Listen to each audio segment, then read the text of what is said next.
Oh, hi again. Hi. So this is a very, very layered story. And I'm wondering what was the initial like seed for this story? And how did that eventually grow into what we see on screen in terms of writing?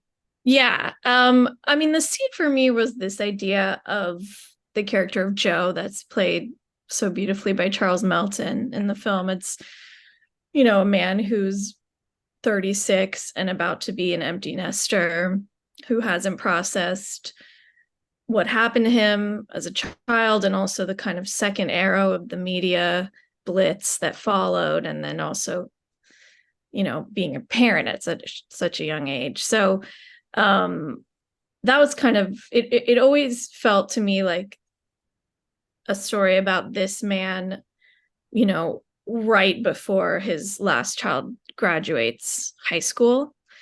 And then so there was always that kind of distance of time where there's like, you know, opportunity to look at something, to see the remnants of it instead of like staring right at it.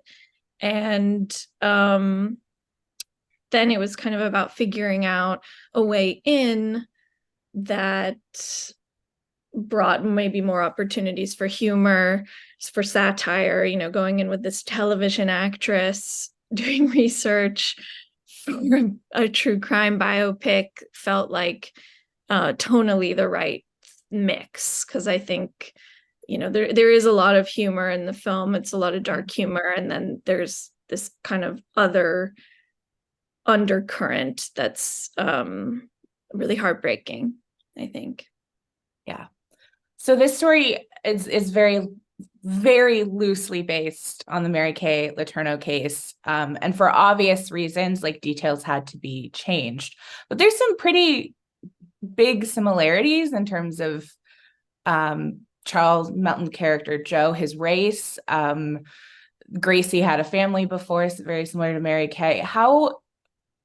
What kind of research did you do beforehand, both during and before writing? And then how did you decide which stuff to keep and which stuff to change, which details and things? Well, I mean, I really didn't do any research because I feel like some of these cases were we were so inundated. I mean, I don't know, I was a child at the time, I just felt like all these sort of tabloid stories, whether we liked it or not, were absorbed into the culture. Um, I, I feel like I should also clarify that, Charles Melton's character is Korean American, and Right. Yeah. that is not. But I felt like it was important to me that this is a fictional version. There wasn't ever a time of, oh, do change detail like that from the very beginning. I felt like this is a fictional story where of a version of something fuzzy that just made sense to me. But this Right. is certainly not any kind of, um, I wouldn't want people to It's not a assume. biopic. It's not a reenactment. Yes, and It's that its own thing. there's no assumption that the actual heart and soul of these characters or anything that goes on publicly or privately are an assumption of what that would have been, you know. Absolutely. You touched on this a little bit in the first question. I want to know more where this Natalie Portman character, Elizabeth, comes from because she brings her own manipulation and kind of her own issues into this already kind of fractured environment. Talk to me about more about her development. Well, I think, it started from maybe a cynical place of, this actress with something to prove. She's got a shitty network TV show about, she's like an emergency vet on a network, hour long.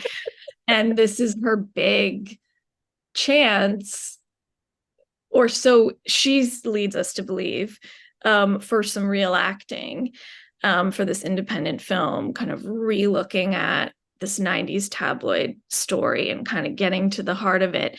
And there's such an absurdity to that. So I think writing that character as she's got this mask on, she's very fake with everyone, and I think it's very clear to the audience that she's fake right from the beginning, and how she deals with everyone around her.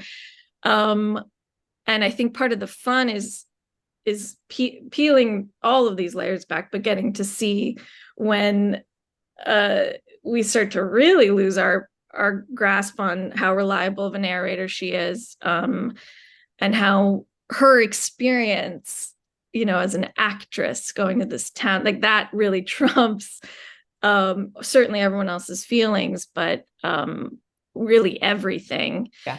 And just how underneath, how insecure she really is, I think is essential to all of that behavior on top. Would you say that your experience helping your mother with casting helped bring out that character a little bit more? No, I mean, no, okay. I've been around a lot of actors, but there was not, there's not like anyone in particular. And oh, no, I wasn't implying that. I was just saying, like, I'm sure, being in these rooms, you can feel the insecurity, you can feel the eagerness, you can feel sure, the pure emotion. So I was wondering if that helped inform. Yeah, I mean, maybe just, I think that's everywhere. Yeah. You feel it everywhere, Right. especially in Los Angeles. But yeah, I think, and I think also Natalie Portman, when she came on as a producer, as well as playing the role, she had such insights and such interesting, daring, fearless kind of ideas about this character. Your dialogue is so natural. You include some of like the everyday life conversations that people don't normally think about that they had when they're, going over their day at the end of the day. Is that something that you just like work in on your first draft, or is that something that you kind of like add later on to kind of bring out other elements and to reveal character development? It's an interesting, I mean, I think, yeah, I don't know. I think things shift, of course, as they do with notes of, you know, subtly kind of bringing out something or not, or if, there's always ripples effects, but that's a really nice compliment. Thank you. Yeah, I think I mean, I think some of it is, yeah, just how I hear the characters, That's how you hear it. I love it. Well, and this story is very much of a domestic story too. So it's natural, like we as an audience are observing them in their natural environment, just as Natalie Portman's character is. So it makes sense that those things would be in there as well. Yeah. I write a lot about weight representation and body positivity. And there's a through line with Julianne Moore's Gracie with her daughters, where she passive aggressively and aggressively comments on her daughter's weight, from like saying, I love how you can, not care about your arms in this dress, or giving her child a scale when they graduate, to telling, she has twins in the film, a boy and a girl, and she says Charlie is gentle and her other daughter is beautiful.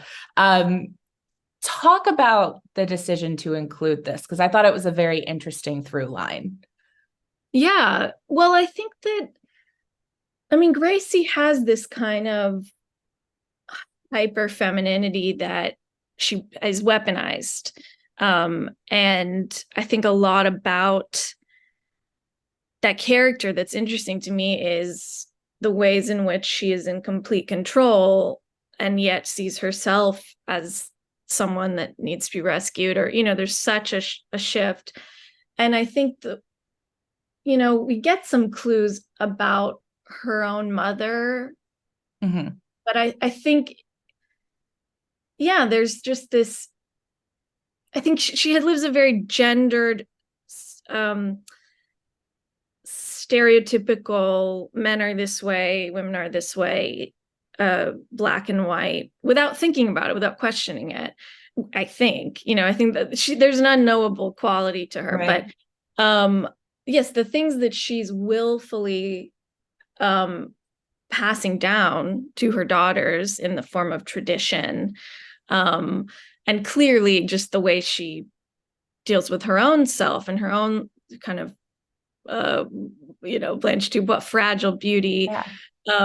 I think that just feels like part of the picture that makes sense of someone who sees men a certain way, sees, even incredibly inappropriately and wrongly. In this situation, she's still this little woman, and I think little is probably a really key Yeah. word. Keyword. Yeah. Yeah, but I think that scene in the dressing room, you know, I think we learned so much about Gracie, because not only is it so cruel, obviously, to the daughter, Yeah. um, but and she's saying exactly the opposite of what she means, of course, which is almost everything that she says. But it comes at a point where it feels like it's just a display of power, like a king Yeah. would, just to let Nat, or to let Elizabeth know, what she's capable of doing in an instant to change the temperature in the room, I think. But yeah. I love the look on Natalie Portman's face when she says it too, because you think, like, if you logically think about it, I'm sure that Elizabeth's character has been exposed to the fat Absolutely. phobia of Hollywood and the fat phobia. So to see her face and be surprised by it is such an interesting reaction. Oh yeah. Well, I think that that's an interesting scene too, of, because it gets laughs, and I think it is funny, but I can feel there are certain parts of the film too where certain things hit too close for some people, and Yeah. that's a scene that people have talked to me about, of like, you know oh, I felt that in my life. And I think most women probably have felt that in their life, whether, at any body type, really. And I think that kind of cruelty probably rings true. But I mean, that's a way I love to process the movie too, is there are these moments that Natalie plays Elizabeth's mask slipping a little, and Yeah. that's a very honest reaction. Yeah. And those moments are so interesting to watch. Well, I'm sure that they were interesting to write too. So thank you so much for joining me today. And I hope you enjoy your time at this Savannah Film Festival. And I absolutely love the movie. It's I'm still thinking about it 24 hours on. Well, So thank that's you. always a good sign. Thank you. Thank you. So nice to talk to you. Thanks for checking out the show. If you like what we're laying down, please subscribe to our channel and click the bell to receive notifications for all of our latest stuff.